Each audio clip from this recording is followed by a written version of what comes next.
Assalamualaikum warahmatullahi wabarakatuh. Selamat siang. Pada pertemuan hari ini nantinya kita akan bahas tentang variabel, tipe data, operator, dan input output. Ini adalah nanti kalian dapat memahami dan mampu menjelaskan tentang tipe data, kemudian mampu menjelaskan tentang apa itu variabel, dan mampu menjelaskan tentang apa itu operator. Ya. Untuk yang pertama akan kita bahas adalah tentang variabel, di mana variabel ini digunakan dalam bahasa pemrograman untuk menyimpan nilai sementara yang nantinya akan kalian gunakan kembali untuk memproses sesuatu, ya. Jadi kalau diibaratkan itu sebuah variabel diilustrasikan adalah kita ada sebuah ember, ya kan? Terus kemudian ember tersebut kita fungsikan untuk menyimpan air, ya. Jadi variabel itu ibarat sebuah ember yang nantinya bisa kita gunakan untuk menyimpan data ketika kita membuat program, dan data tersebut bisa kita gunakan kembali. Nah, di dalam variabel tersebut dia memiliki tipe data dan nama. Ada dua komponen dalam variabel. Jadi nanti variabel itu dia mempunyai tipe data dan nama, yang mana tipe data itu mengindikasikan tipe dari nilai pada variabel tersebut. Jenis variabel. Ada dua jenis variabel, yaitu jenis variabel lokal dan jenis variabel global, yang mana ilustrasinya adalah dapat dilihat pada variabel X, Y, dan Z, di mana kalau kita lihat variabel X itu dia lebih luas jangkauannya, ya, dia lebih luas jangkauannya, sehingga di situ dia itu bisa dikenali oleh seluruh program. Nah, variabel X ini disebut dengan variabel global, sedangkan seperti variabel Z, ya, ini dia disebut dengan variabel lokal karena dia hanya dikenali oleh subprogram, yaitu di dalam lingkaran variabel Z itu sendiri.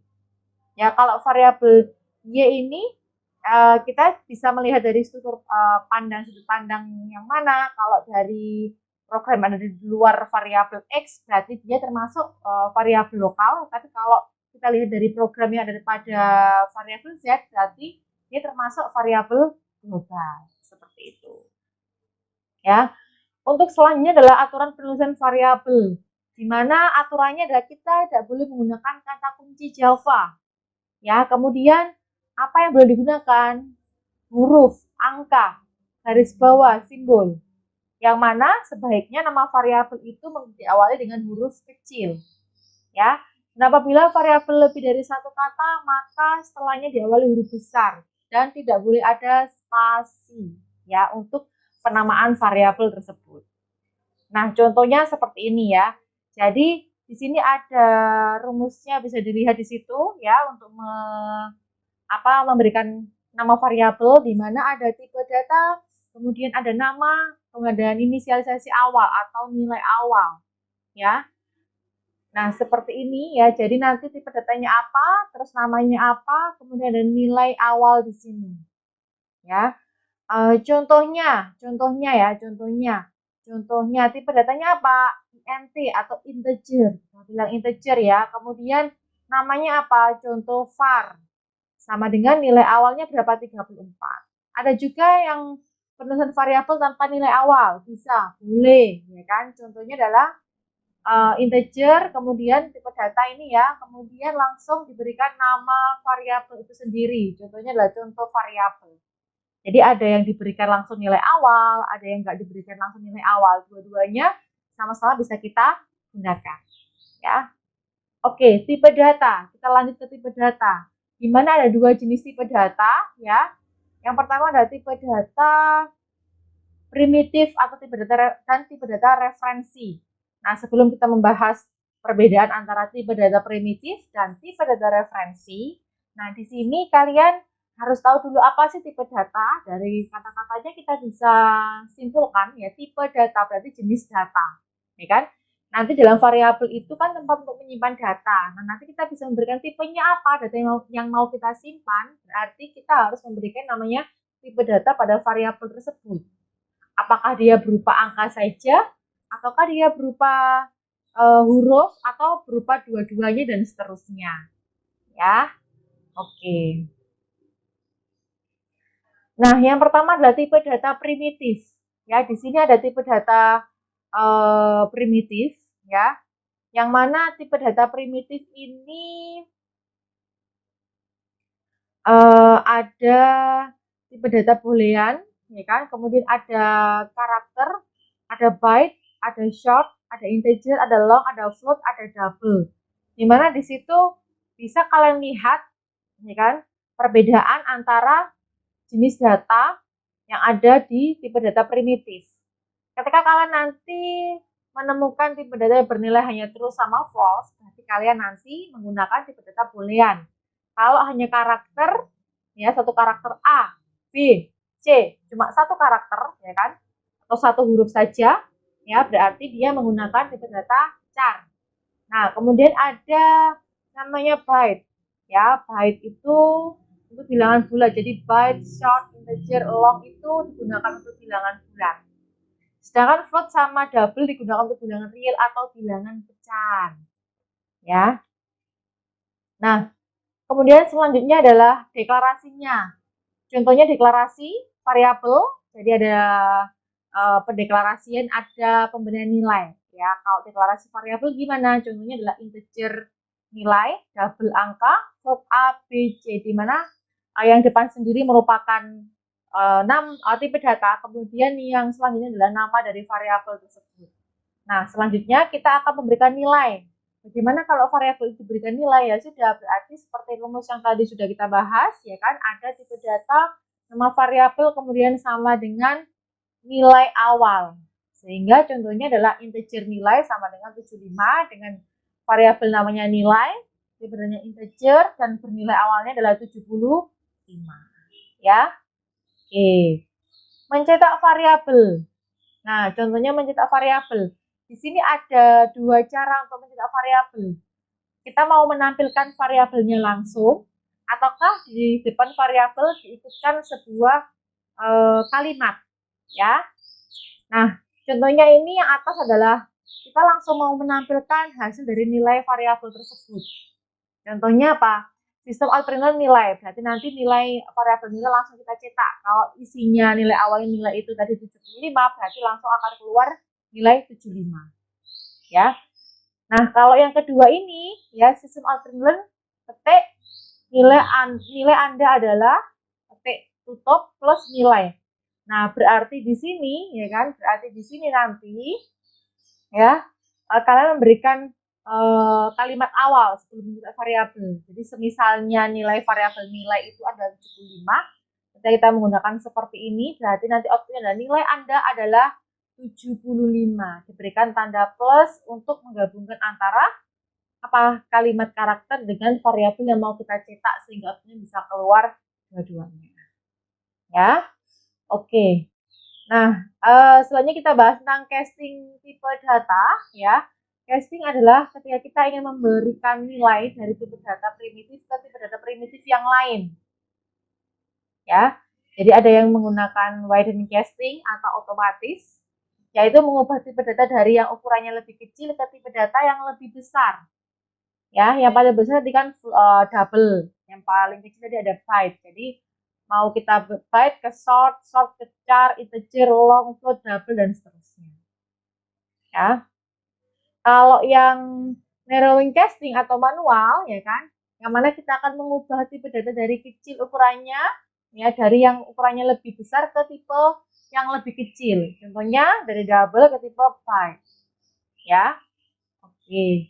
Selanjutnya ini adalah contoh dari casting tipe data. Ya, jadi ada yang widening sama narrowing. Kalau yang widening sama narrowing. Kalau yang widening, contohnya adalah kita akan merubah dari tipe data yang kecil ke tipe data yang besar, ya. Berarti di situ contohnya adalah byte umur. Ya, kita mau merubah ke double, berarti byte umur sama dengan 9. Kemudian kita buat variabel baru namanya myDouble, ya, dengan tipe double, terus bisa kita langsung sama dengan umur. Kemudian kita cetak, outputnya akan sama. Jadi ibaratnya di sini kita mau memindahkan dari ukuran gelas kecil, ya kan, 1 liter ke ukuran gelas besar yaitu 2 liter. Berarti kan kita tinggal menuangkan saja, dia nggak akan tumpah, gitu kan ya. Nah, berbeda kalau dengan narrowing casting dengan cara manual. Karena kenapa? Karena kita mau memindahkan dari tipe data besar ke tipe data kecil, istilahnya kita mau mengkompres gitu kan ya. Ibaratnya kalau kita mau memindah air dari gelas besar ke gelas kecil tempatnya, pasti ada yang air yang nggak ketampung. Jadi kan kita harus memampatkan. Nah, di sini contohnya adalah double IPK 3,78 ya. Kemudian di sini kita mau merubah double ke integer. Saya buat variabel baru namanya myInteger. Nah, di sini nggak bisa langsung seperti tadi, myDouble sama dengan umur, tetapi di sini integer myInteger itu harus dibuatkan secara manual ya kan. Jadi integer IPK. Sini ya. Jadi IPK akan dipaksa untuk menjadi sebuah variabel integer seperti itu. Sehingga nanti sistem outprintln IPK, sistem outprintln myInteger. MyInteger jadinya yang awalnya 3,78 karena integer itu bilangan bulat, maka outputnya akan menjadi hanya 3. Seperti itu. Ya. Oke, sekarang adalah kegunaan ASCII. Jadi kita akan mereview sebentar ya, akan ada sekilas membahas tentang ASCII, yang mana ASCII adalah singkatan dari American Standard Code for Information Interchange ya. Sesuai dengan namanya, ASCII ini digunakan untuk pertukaran informasi dan komunikasi data, yang mana merupakan kode angka yang akan mewakili sebuah karakter. Ini contoh dari kode ASCII, ya kan? Di sini bisa kalian lihat, ini bisa kalian pelajari juga untuk yang kode ASCII-nya. Nah, sekarang kita langsung ke tipe data referensi. Tadi kita sudah belajar tentang apa sih tipe data primitif, dan kemudian kalian sudah mengetahui macam-macam tipe data primitif beserta castingnya. Nah, sekarang kita akan belajar tentang tipe data referensi. Nah, tipe data referensi ini juga bisa disebut dengan tipe data non-primitif, ya, dimana dia dibuat untuk kebutuhan programmer, ya kan. Nah, nilai bawaannya karena dia merupakan tipe data non-primitif adalah 0. Ya, untuk cara pendeklarasiannya hampir sama seperti tipe data yang primitif, ya kan? Yaitu nanti penulisannya juga sama, di awal huruf besar dan sebagainya, seperti yang sudah dijelaskan di awal. Nah, ciri khasnya apa untuk tipe data referensi atau non-primitif ya, dimana dia punya kemampuan, dia bisa menampung banyak nilai ya. Kalau tadi tipe data primitif dia hanya bisa menampung satu nilai saja ya, sedangkan tipe data referensi atau non primitif dalam satu buah variabel ya, ketika misalnya kita mau membuat variabel nilai, dia itu bisa menampung lebih dari satu nilai. Kalau tadi kan nilai 75, ya udah 75. Ketika kita akan menampung nilai 80, maka 75-nya kita hapus dulu, baru kita berikan nilai 80. Tapi kalau kita menggunakan tipe data referensi atau non primitif, dalam satu tipe data kita bisa menampung lebih dari satu nilai. Ya, contohnya ini, ya, string, ya kan? String ini merupakan tipe data primitif, ya kan? Karena dia bisa menampung lebih dari satu karakter. Kalau tadi kan char, ya kan? Char itu dia hanya bisa menggunakan menampung H gitu aja. Tapi kalau yang string dia bisa menampung lebih dari satu karakter, gabungan dari beberapa karakter atau banyak karakter, ya. Terus kemudian tipe data array di sini ya, tipe data array, integer kurung siku daftar. Nah, daftar tipe data berupa array bertipe integer yang mana dia bisa memberikan atau menampung nilai lebih dari satu nilai. Nah, untuk tipe data array ya, kita skip dulu ya, kita nggak akan bahas sekarang karena nanti di pertemuan selanjutnya akan kita bahas lebih dalam untuk tipe data array itu bagaimana. Ya. Oke, sekarang kita masuk ke operator ya.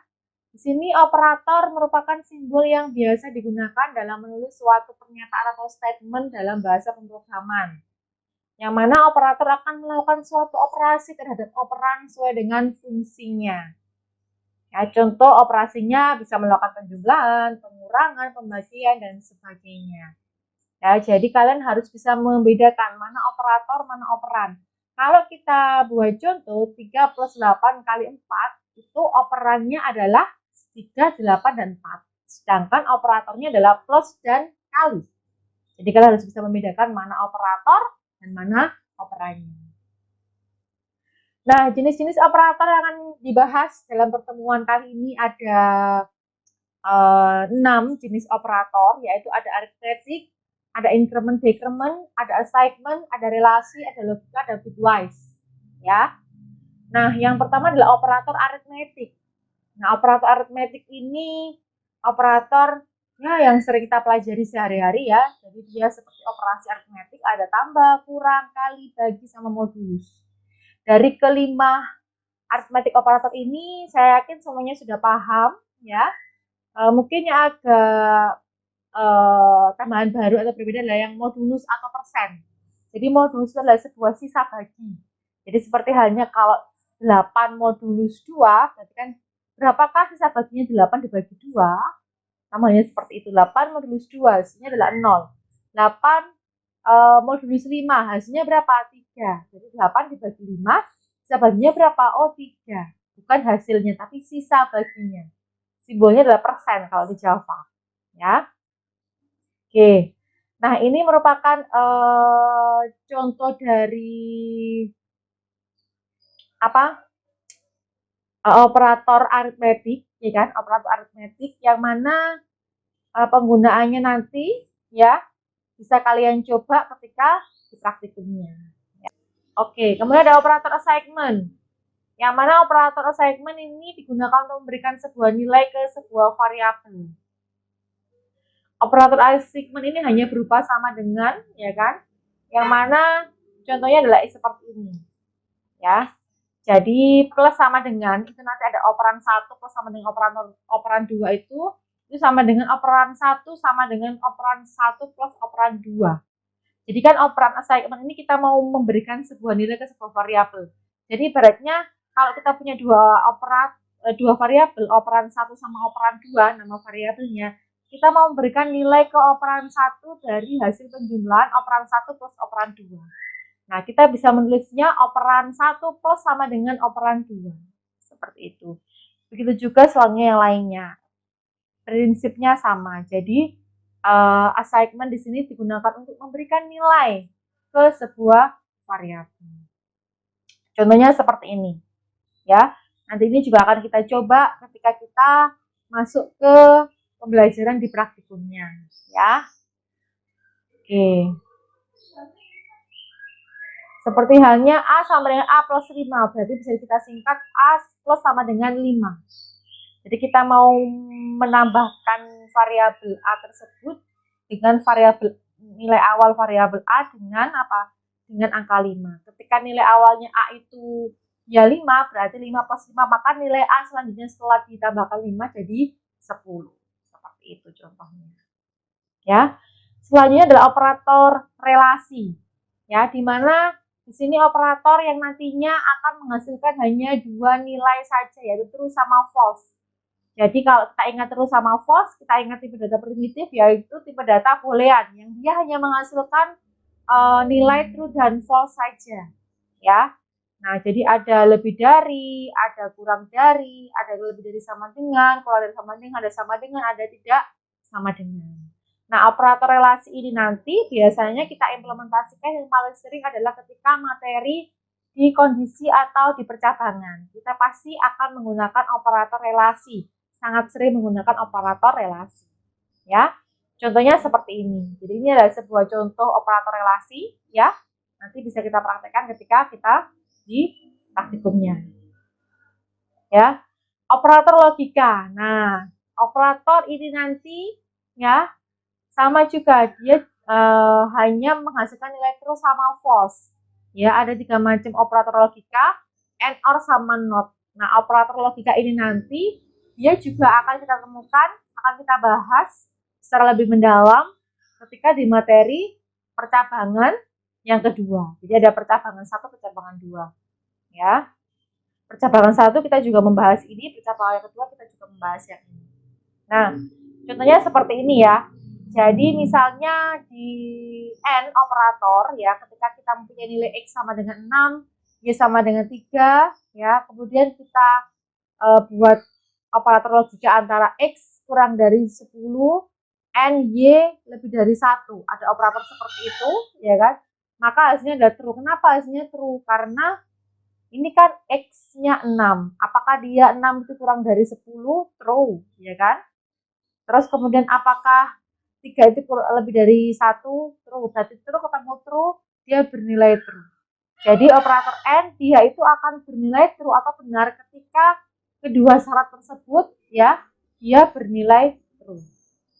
Nah, berbeda dengan operator OR, contohnya di sini X sama dengan 6, Y sama dengan 3, ya. X sama dengan 5 OR Y sama dengan 5. Ya, berarti ketika ini di sini X-nya 6, ini bernilai false di sini. Ya kan? Di X sama dengan 5 ini, kemudian Y-nya 3, 3 sama dengan 5 dia juga akan bernilai false, ya. False bernilai false maka dia akan false. Jadi di operator OR ini ya kan dia akan bernilai false ya kan ketika dia ketemu kondisi yang dua-duanya false, ya. Beda kalau di AND itu dia akan bernilai benar hanya pada kondisi kedua-duanya benar, ya. Selain itu salah atau false. Tapi kalau di operator OR dia akan bernilai false ketika dua-duanya salah. Selain itu dia akan bernilai benar. Nah, kalau dia not berarti kebalikan, ya kan? Ketika X sama dengan 6, Y sama dengan 3, X sama dengan Y, ya kan? Berarti kan tidak sama dengan kan, berarti dia bernilai seperti ini, ya. Oke. Contoh kode programnya adalah ini, nanti bisa kalian praktekkan di praktikum ya. Saya lanjut untuk ke operator bitwise, ya. Operator ini nantinya digunakan untuk melakukan manipulasi bit dari sebuah bilangan, yang mana bitwise OR dengan hasilnya bernilai 1 ketika salah satu bit bernilai 1. Selain itu akan bernilai 0. Nah, contohnya adalah integer A sama dengan 5, ya kan? Integer B sama dengan 7. Maka ketika kita melakukan bitwise antara 5 dan 7, maka akan keluar outputnya adalah 7. Jadi dia itu akan melakukan manipulasi bit dari sebuah bilangan. Ya. Oke.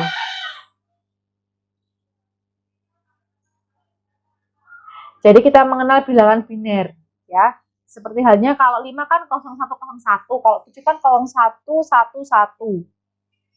Ya. Nah, kemudian di sini 1 sama 1 nilai 1, 0, 1, 1, 1, 1 nilai 1, kemudian 0, 0 nilai 0. Sehingga kita konversikan, maka dia akan menghasilkan 7. Karena apa? Hasil bit bernilai 1 ketika salah satu bitnya bernilai 1. Berarti pokoknya salah satu bitnya bernilai 1, maka dia akan 1, ya kan? Ya, kalau dua-duanya ya tetap akan 1, kecuali kalau 0 dua-duanya. Seperti itu. N, operator bitwise N, sama ya. Jadi di sini hasil bit bernilai 1 ketika semua bit bernilai 1. Jadi contohnya seperti ini. Integer A 5, B7. Kita buatkan binernya. Ini yang binernya untuk 500101. Dia binernya 70111. Ya kan, kemudian kita N kan, bitwise N.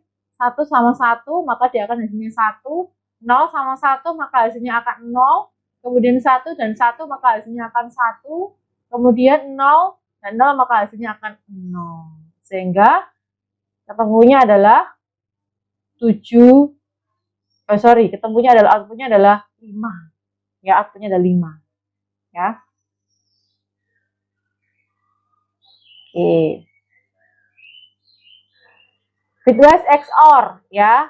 Nilai bitwise bernilai 1 ketika ada bit bernilai 1 dan 0. Ketika kalian ketemu nanti bernilai bit 1 sama 0, maka dia akan bernilai 1. Contohnya ini, ya. 0, 1, 1 ini ya, kita mulai dari 1 sama 1, berarti dia akan 0 karena bukan 0, 1, baru 0, 1 dia akan 1.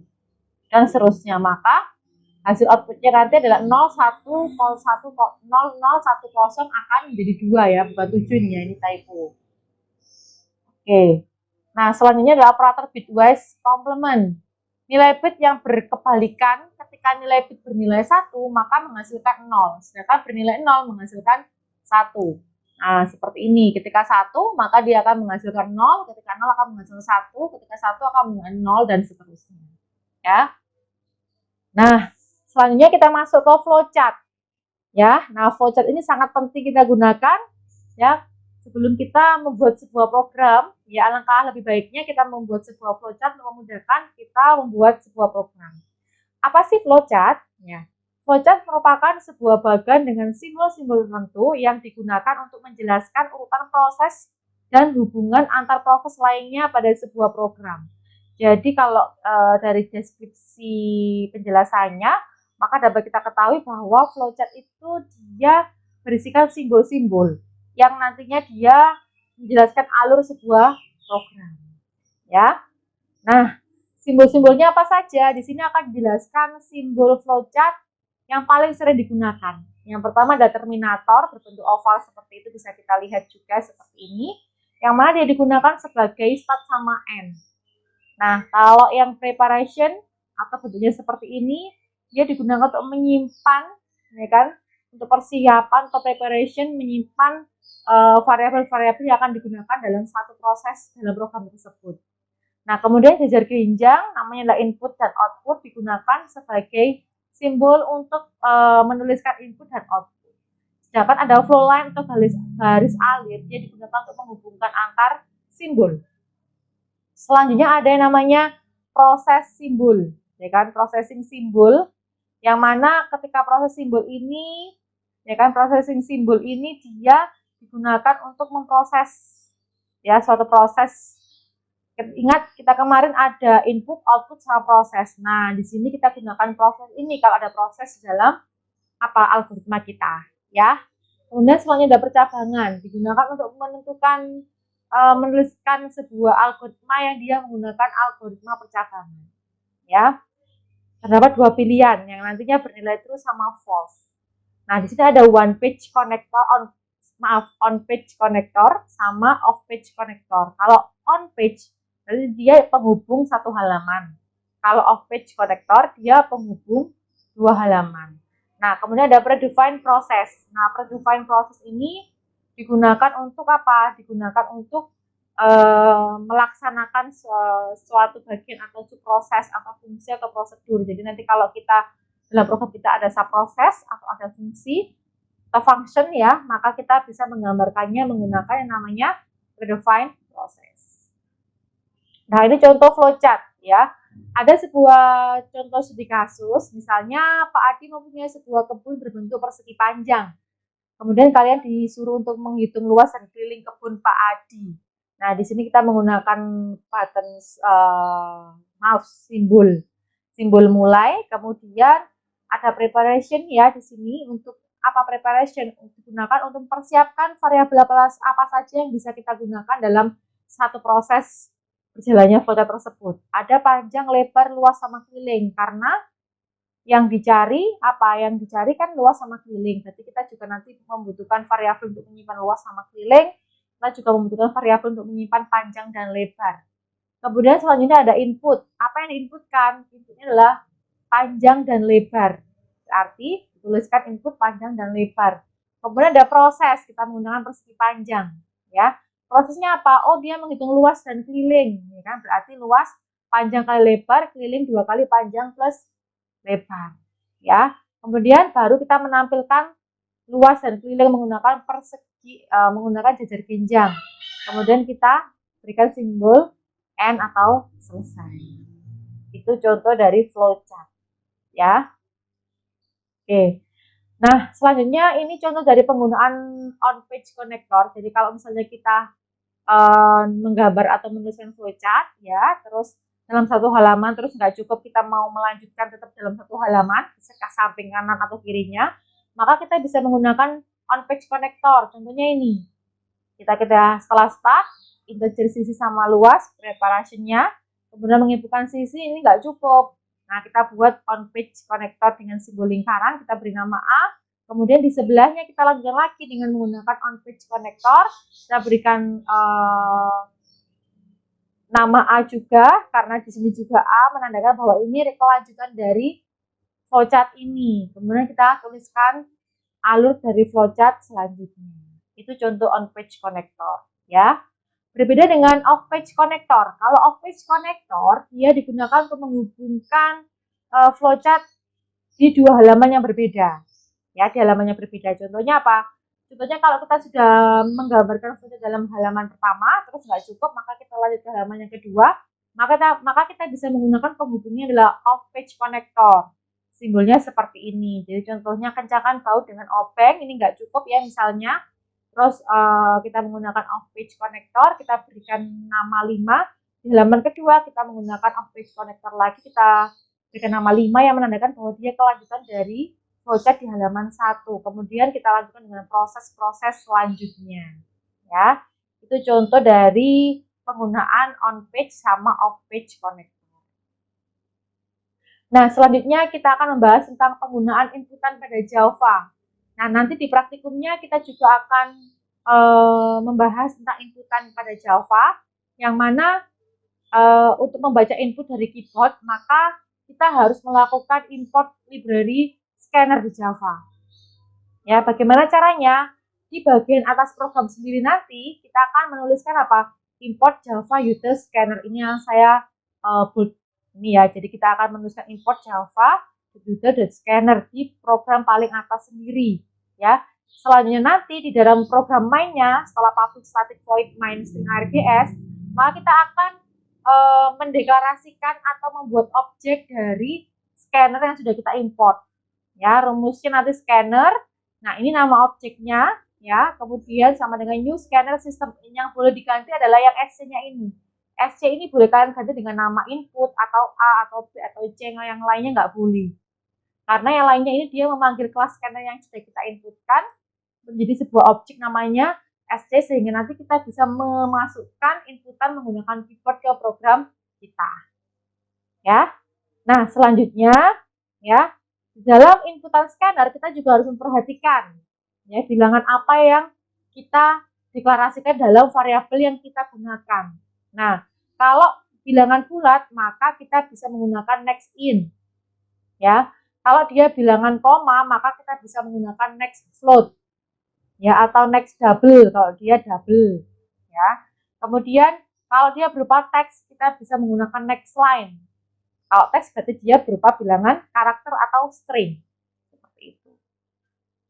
Nah, selanjutnya adalah menampilkan output pada Java. Untuk menampilkan output ke layar ada beberapa cara, yaitu yang pertama adalah langsung kita mau menampilkan, kita ketik hello world seperti yang praktikum pertama. Ya, berarti sistem out print ya, hello world ketik gitu kan ya. Nah, kemudian ada sistem out print learn. Nah, ada print learn. Kalau yang print learn berarti dia line. Dia akan memberikan perintah ganti baris di akhir kalimat. Jadi kalau dia ada print learn, ya kan, nanti setelah kalimat yang selanjutnya kita nyetak di baris selanjutnya, maka dia akan tercetak di baris yang pertama. Tapi kalau sistem out print, maka dia akan jadi satu baris. Ya, nanti bisa dicoba ketika praktek. Nah, ada kita mau menampilkan variabel seperti yang sudah kita bahas tadi, sistem out print learn panjang. Maka apa? Maka kita nggak perlu petik karena panjang adalah nama variabel. Sistem out print learn nilai nama variabel. Kecuali kalau misalnya kita mau memberikan kalimat di depannya variabel tersebut yang kita cetak. Contohnya adalah seperti pada nomor 4.